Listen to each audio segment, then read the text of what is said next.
At exactly 5:42 a.m., while the skies above Buckingham Palace were still wrapped in a cold, grey mist, senior royal courtiers reportedly gathered for a meeting so urgent that even long-time palace staff were ordered out of the corridor. It wasn't the meeting itself that sent shockwaves through the monarchy, it was the sealed crimson decree box carried inside, and the name written across the top in bold black ink, Harry. By sunrise, everything had changed. For weeks, palace insiders had whispered that something was moving beneath the surface of the monarchy, something too sensitive for public statements and too dangerous for casual briefing. There were no grand announcements, no polished smiles, and no carefully staged reassurances from the royal household. Instead, there was absolute silence. In royal life, silence is rarely empty. It is often the very place where the most devastating and final decisions are made. Reports suggest the royal council was called before dawn without the usual rhythm of palace planning.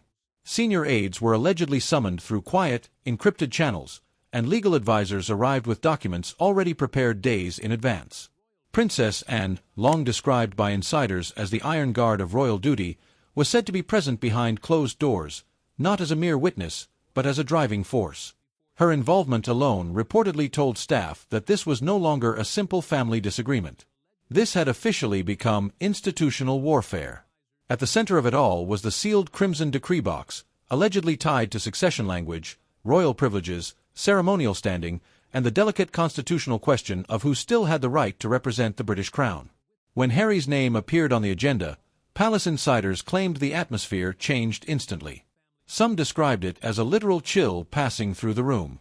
Others said King Charles looked utterly exhausted, as if the immense burden of fatherhood and kingship had finally collided in a way he could no longer avoid or delay. Security staff were reportedly instructed to clear large sections of the East Wing corridor before sunrise. Phones were ordered to be lowered, doors were watched by armed guards, and even long-time palace workers were allegedly told nothing beyond the fact that the king had approved urgent, non-negotiable proceedings. After weeks of mounting public pressure, that specific detail mattered immensely. If Charles signed off on the dawn gathering, it meant the monarchy was no longer waiting, no longer hoping, and no longer absorbing one public wound after another in painful silence. Outside the palace gates, veteran royal correspondents began noticing unusual activity. Official cars were arriving far too early, officials were moving too quickly through the side entrances, and familiar faces wore unfamiliar, grim expressions. No one could confirm what had happened yet, but everyone understood that Buckingham Palace does not awaken before dawn for routine paperwork. Something had snapped, forcing the crown to move before the world was ready to hear it. Deep inside that sealed meeting, the message reportedly became brutal in its simplicity. The monarchy could survive heartbreak, scandal, distance, and even outright betrayal, but it could not survive continuous uncertainty over loyalty.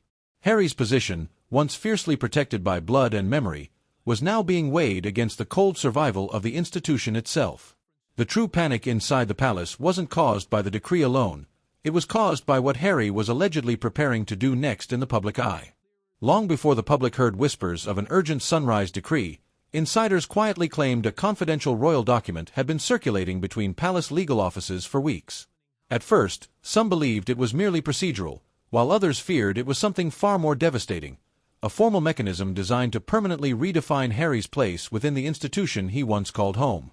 Initially, the document was reportedly treated like a quiet legal review, the kind of boring palace paperwork that moves through private offices without attracting any attention. But according to insiders, this was no ordinary administrative file. It allegedly pulled together old constitutional language, dormant royal council powers, and specific references to letters patent that had not been seriously discussed or utilized in generations. The more legal eyes that studied the document, the clearer the fear became. This was not about punishment, this was about absolute prevention. Reports suggest palace legal teams were examining exactly how far the crown could go in limiting royal representation without creating a public constitutional storm. The question was simple but highly explosive. Could Harry continue to move through the world with royal weight, royal memory, and royal association while standing entirely outside the working structure of the monarchy? For some inside the palace, the answer had become impossible to ignore. The line between private citizen and royal symbol was no longer clean. It was blurred, highly contested, and increasingly dangerous to the crown's longevity. Princess Anne was rumored to have been one of the strongest voices pushing for what insiders called institutional protection measures. Not emotional revenge, not family anger, but protection. That word reportedly mattered immensely inside the room because it changed the entire trajectory of the conversation. If the issue was framed as a personal conflict, Charles could delay it out of a father's love. But if it was framed as the defense of the crown, delay itself became an existential risk. Prince William, meanwhile, was said to be growing increasingly frustrated behind palace walls. For years, he had watched the monarchy absorb public wounds while trying to maintain a dignified silence. However, sources claim he believed the situation had reached a critical tipping point where silence was no longer a sign of strength. It was beginning to look like total weakness. For an heir raised to inherit not just a throne but the heavy burden of continuity, that distinction was completely unbearable. The confidential document allegedly focused on royal representation, privileges abroad, the use of royal association in public commercial platforms, and the invisible authority that still follows a prince long after he has stepped away from official duty. That was where the danger lived, not in one specific interview or one appearance, but in the repeated systemic confusion over what Harry still represented, who he spoke for, and whether the monarchy could stop the world from interpreting his actions as part of the crown's shadow. Discussions reportedly intensified after Harry's recent international appearances, where palace aides feared every handshake, speech, and public moment could be read by foreign governments as something larger than personal activity. If details leaked too early, aides worried the fallout would be brutal, but if nothing was done, the long-term consequences could be catastrophically worse. While the palace tried desperately to contain the situation, one private confrontation reportedly changed everything overnight. According to multiple royal insiders, the exact moment that shattered any remaining hope of reconciliation did not happen in public. It happened behind closed palace doors during what was supposed to be a quiet family discussion. By the end of that meeting, voices had reportedly risen, tempers exploded, and one senior royal allegedly walked out completely convinced that the monarchy itself was now under direct threat. The meeting reportedly began with the fragile promise of emotional control. Charles, William, and were said to have entered the discussion knowing the subject was painful but still hoping it could be contained within the language of family. Yet, insiders claim that hope disappeared almost immediately. What had once been described as distance, disappointment, and private hurt was suddenly being spoken of in much sharper legal terms: risk, precedent, authority, and survival. The monarchy was no longer asking how to repair a broken relationship. It was asking how to protect itself from the fallout of one. Harry's recent actions were allegedly viewed by some inside the palace as crossing a constitutional red line, not because of one single dramatic move, but because of a repetitive pattern that left courtiers deeply uneasy. Every public appearance, every global platform, and every reminder of his royal identity reportedly reopened the same dangerous question. Was he speaking as a private man, or was the world still hearing him as a prince of Great Britain? That uncertainty, insiders suggest, became the wound the palace could no longer ignore. William was reportedly the first to demand immediate, protective action, not softly, not cautiously, but with the intense frustration of a future king who believed the crown was being forced to bleed in silence while others controlled the narrative. Palace whispers claim he argued that loyalty could not remain undefined forever. Either a royal stands inside the institution, bound by duty, restraint, and service, or he stands outside it, free to build his own life but no longer able to carry the invisible weight and authority of the monarchy with him. And, according to those familiar with the tense mood of the discussion, was even colder in her warning. She allegedly believed the institution could not survive blurred loyalty. To her, the danger was not simply emotional, it was entirely structural. A monarchy lives and dies on clarity. Titles, roles, privileges, and representation all depend entirely on the public knowing exactly who serves the crown and who does not. Once that line becomes foggy, the whole system begins to shake to its foundations. Charles was said to be torn between the father who remembered his deeply wounded son and the king who could no longer ignore the immense burden placed upon the throne. Insiders described him as emotionally exhausted, caught in a brutal, agonizing conflict between mercy and duty. But even his fatherly hesitation reportedly failed to stop the heavy machinery now moving rapidly around him. By the time the meeting ended, royal aides were allegedly preparing emergency communication plans, security teams were quietly alerted, and protocol divisions began reviewing access, appearances, and ceremonial standing. Before sunrise, what began as a private family discussion had effectively become a countdown. The most chilling development came hours later when the Royal Council reportedly activated ancient powers rarely spoken about in the modern era of the monarchy. By dawn, Palace insiders claimed the atmosphere inside Buckingham Palace had transformed into something icy, mechanical, and utterly unforgiving. What had begun as a family crisis was no longer being treated as personal drama. According to whispered accounts from royal staff, the monarchy had officially shifted into institutional survival mode, and Princess and allegedly led the charge through what courtiers privately called the Iron Protocol. The name itself reportedly began as a quiet phrase among senior aides, but by sunrise, it carried the full weight of a royal command. The Iron Protocol was not about anger, and it was not about revenge. It was the monarchy's coldest instinct awakening after years of restraint. When emotions failed, procedure stepped forward. When family appeals collapsed, ancient systems began to move. And at the center of that movement, insiders claim, stood an unshaken, unsentimental, and absolutely determined that the crown would not be weakened by uncertainty. The activation of the Iron Protocol sent an immediate shockwave through the hidden veins of Buckingham Palace, transforming the historic residence into a command center where sentiment was officially classified as a liability. Reports suggest that as the morning light grew stronger, senior legal advisors were already drafting the specific enforcement clauses attached to the Sunrise Decree, ensuring that every loophole Prince Harry might use to project royal authority abroad was permanently welded shut. Inside the high-ceilinged offices of the Palace Legal Division, lawyers specialized in constitutional history were working alongside foreign policy experts to cross-reference international laws with the ancient privileges of the British Crown. The primary objective was absolute and unyielding, to separate the biological reality of Harry's birth from the legal and symbolic authority of the monarchy. According to whispered accounts from those within the palace administration, the room was filled with an eerie, mechanical focus, as if they were dismantling a defective piece of constitutional machinery rather than rewriting the fate of a king's son. Princess and reportedly monitored the progress via secure briefings, refusing to allow any room for ambiguity or hesitation. To her, every hour that passed without a clearly defined boundary was an hour where the institution remained vulnerable to external manipulation. She allegedly argued that if foreign governments or commercial entities continued to treat Harry as an official extension of the crown, the entire concept of diplomatic representation would become hopelessly corrupted.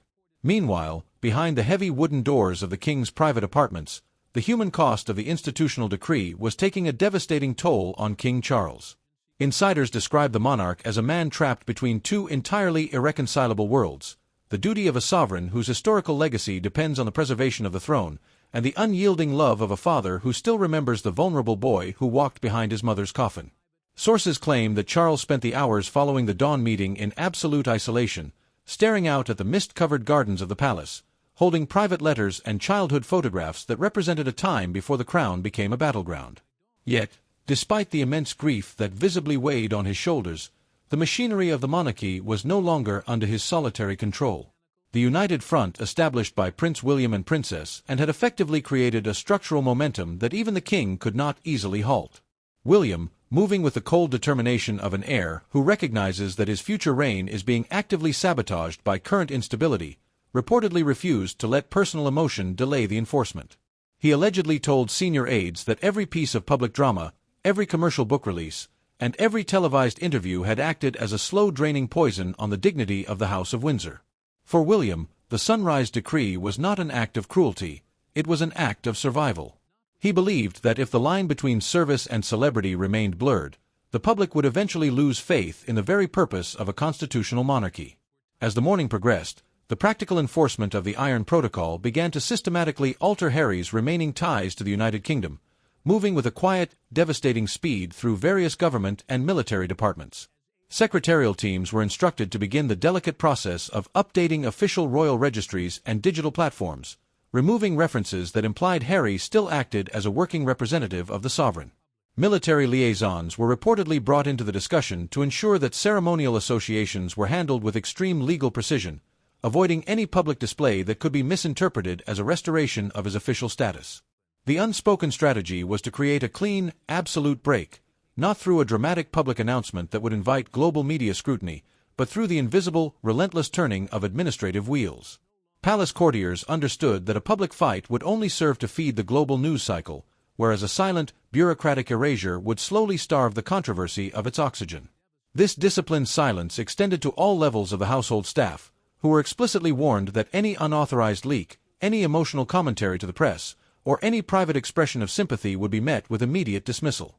The palace had effectively built a fortress of silence around the decree, turning the void of information into a powerful shield that prevented outside forces from disrupting the legal transition. Behind the scenes, foreign offices were also quietly briefed through secure diplomatic channels, ensuring that international heads of state and foreign dignitaries understood the exact boundaries of Harry's current status. The palace reportedly wanted to eliminate any possibility of a foreign government mistakenly offering royal honors or official state-level recognition to Harry during his independent international travel. Aides feared that such events could be weaponized by public relations teams to project an illusion of royal authority that no longer existed. To prevent this confusion, the diplomatic cables explicitly clarified that only those listed as working members of the royal family carried the mandate and voice of the British monarch. This move represented the coldest aspect of the Iron Protocol, as it directly targeted the global prestige that had previously insulated Harry from the ordinary realities of private citizenship. Inside the palace, some staff members privately whispered that the measures felt overly harsh, noting that it seemed designed to completely isolate the prince from the global stage he had built for himself. However, those close to Princess encounter that the measures were a direct consequence of past actions, arguing that one cannot continuously critique the institution while simultaneously utilizing its ancient prestige for personal and commercial gain. The crown, in its oldest and most survivalist instinct, was simply repossessing its property, reminding the world that the magic of the monarchy belongs to the throne, not to the individual who walks away from it. As the sun reached its peak over London, the weight of the decree began to settle heavily onto Prince William, who was now openly carrying the burden of enforcing the family's new boundary. Sources indicate that William's resolve had hardened to a point of no return, driven by a deep-seated frustration over the continuous exposure of private family wounds to the global public. He had watched for several years as his own family, his wife, and his children were indirectly or directly drawn into a narrative they could not publicly defend without compromising the dignity of their roles. To William, the crown was a sacred trust, a commitment made to the British people that required absolute sacrifice, restraint, and an unwavering adherence to duty. He reportedly argued that it was fundamentally unfair to those who remained within the structure, working tirelessly behind the scenes under intense public scrutiny, to see the rules of the institution rewritten or ignored by someone who had chosen to abandon the responsibilities of the firm. The alliance between William and Anne provided the internal council with an unshakable authority, uniting the wisdom of the past with the necessity of the future. Together, they formed an unyielding wall against which any lingering desire for emotional compromise from King Charles would ultimately shatter. The king was left with the painful realization that his reign would not be remembered for a grand reconciliation, but for the hard historical necessity of a permanent separation, proving once again that inside the House of Windsor, the crown always wins, even when the victory breaks the heart of the king. The implementation of the Dawn Decree had now passed its bureaucratic phase, hardening into an unyielding institutional reality that left no room for retreat or revision within the House of Windsor. As evening approached, the physical and administrative transformation of the monarchy structure was complete, leaving the royal household operating under a cold, disciplined peace that insiders described as absolute. In the hours following the finalization of the documents, the international networks that previously sustained Prince Harry's shadow authority began to adapt to the new, frozen landscape established by the Iron Protocol. Reports suggest that legal teams and communication strategists inside Buckingham Palace spent the late afternoon monitoring global media reactions, ensuring that the official silence maintained by the crown remained unbroken and weaponized against speculative narratives. The strategy of absolute silence had proven to be a devastatingly effective tool, as it forced outside commentators to confront the stark, immovable reality of the decree without the palace providing any emotional ammunition for public debate. Inside the palace corridors, staff moved with a renewed sense of institutional discipline, fully aware that the boundary drawn between blood and duty was no longer a theoretical debate but a permanent law of survival. Princess Anne and Prince William had successfully demonstrated that the monarchy possessed the cold structural strength required to protect itself from internal fracture, establishing a historic precedent that would govern the institution for generations to come. For King Charles, the reality of the completed decree brought a profound, heavy quietness to his private quarters, marking the true beginning of a reign permanently shaped by historical sacrifice. Sources close to the king suggest that while his heart remained deeply wounded by the human cost of the separation, his mind had finally accepted the absolute necessity of the crown's self-preservation. He had allowed the machinery of the state to function without the interference of paternal sentiment, proving to the British public and the global political arena that the integrity of the throne would never be compromised under his watch. The agonizing conflict between the father and the sovereign had concluded with a brutal but clear victory for the crown, leaving the king to carry the silent burden of continuity in isolation. Prince William, meanwhile, had solidified his positioning as the uncompromising architect of the modern monarchy, standing alongside Princess and as the primary guardians of the institution's future stability. William's internal influence had grown immeasurably through this crisis, signaling to the world that his future reign would be built upon an unyielding foundation of duty, accountability, and the total elimination of institutional ambiguity. He had made it clear that those who choose to stand outside the responsibilities of the firm would no longer be permitted to carry the protective umbrella of its ancient prestige. As the first day under the full enforcement of the Sunrise Decree drew to a close, the silent machinery of Buckingham Palace turned its focus toward long-term stabilization, ensuring that the boundaries created by the Iron Protocol remained permanently secure against future challenges.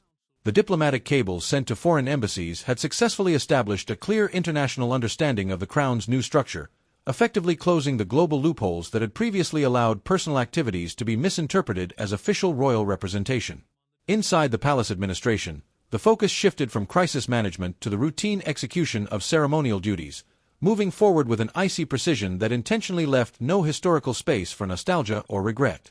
The unspoken message to the world was final and absolute. The House of Windsor had survived the storm by choosing order over emotion, clarity over comfort, and the survival of the institution above the desires of the family. The Crown had bent under immense internal and external pressure, but through the iron will of its senior defenders, it had refused to break, proving once again that the survival of the British monarchy depends entirely on its ability to place the heavy burden of duty above the ultimate sacrifice of its own blood. Together, they allegedly argued that sentiment had protected confusion for too long.